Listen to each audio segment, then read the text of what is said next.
We are out here in the woods, guys, doing video shoots. We got the Corsos out here. Cookie? Basically, we got our long-legged dogs, the dogs with the longest legs, Cookie? out right now so we can do a lot of work with these dogs. But we're also doing photo shoot.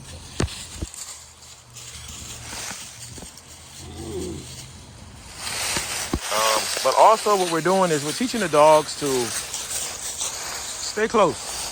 When they're in an unfamiliar area, they want to stay close to their owners. Now here's a dog right here that will chase a deer from here to North Foe. But today she's staying close to her owners. Don't ask me why she's doing this. She's just training. And then we got Big Boy right here. He's only 5 months old, guys. So to all my people that say, oh, they're in the cage, they're in the cages. This is what my vacation is gonna look like, guys. I'm off for a couple of days. And I'm just gonna be enjoying nature. I'm not gonna be popping no bottles in another country or state. I'm gonna just be in the woods, chilling with some dogs. And my wife. Cleaning, taking pictures.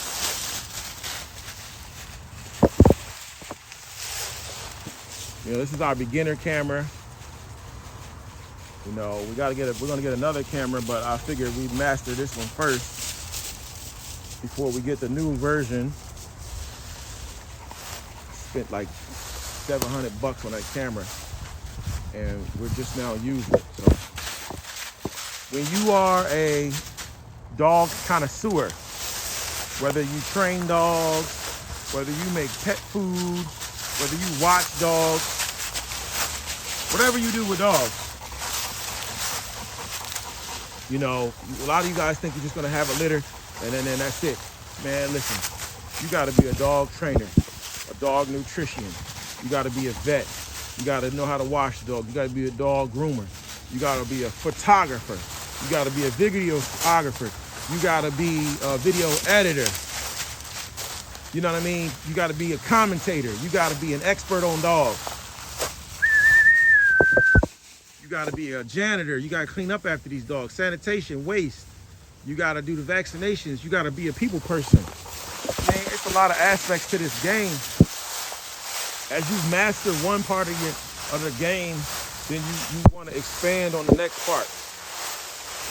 So right now we're in a low light setting.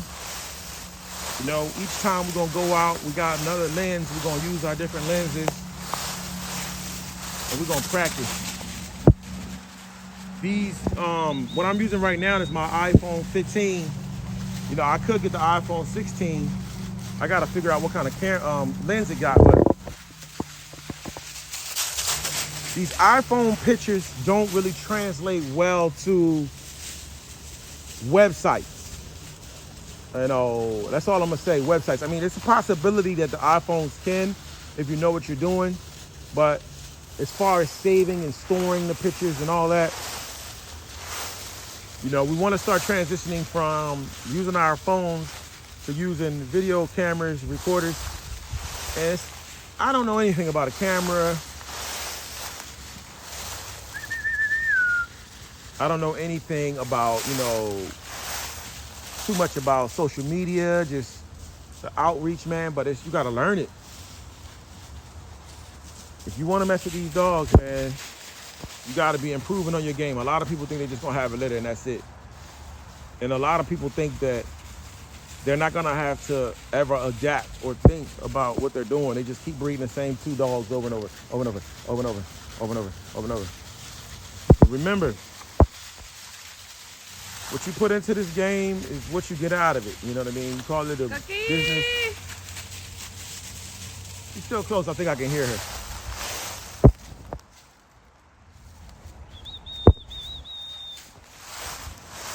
Cookie! Cookie done bounced. But she's staying close, y'all. This is our fastest, most agilest dog. And she's smart. I mean, normally she'd run off. Her first day here, she ran off.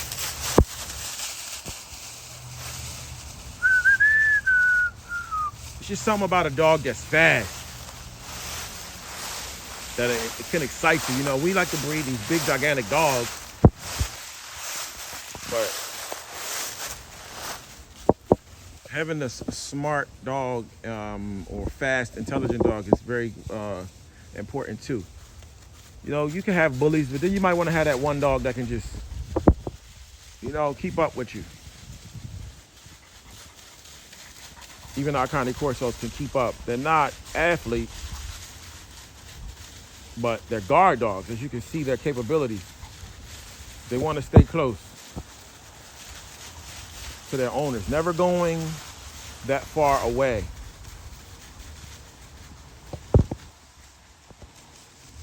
But this is a good way to get a dog to really work itself out. Let's go down in there a little bit, babe. You want to? It's nice little wooded. And right now we're just practicing low-level lighted pictures.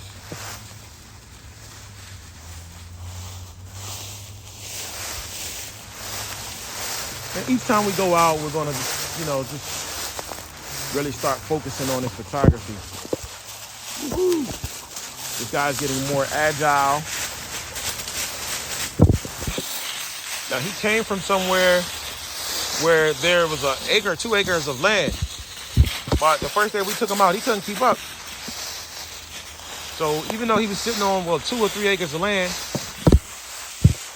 our Dan and co-op kennel life, there's a lot more exertion involved in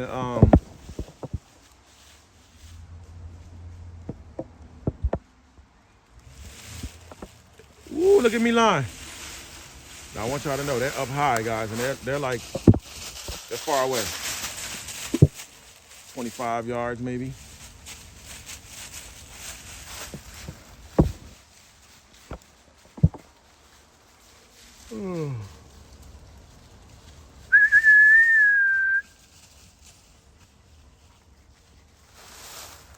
But just to show y'all, man, a day in the life of what we do, man. It's beautiful out here. The leaves are looking good. A good smell. And all the noises and smells allow the dog, this new dog right here, to learn how to focus in on just one thing. Block out all the noise. We already ran across a few people in the woods and they ignored those guys pretty well. But we out here, guys.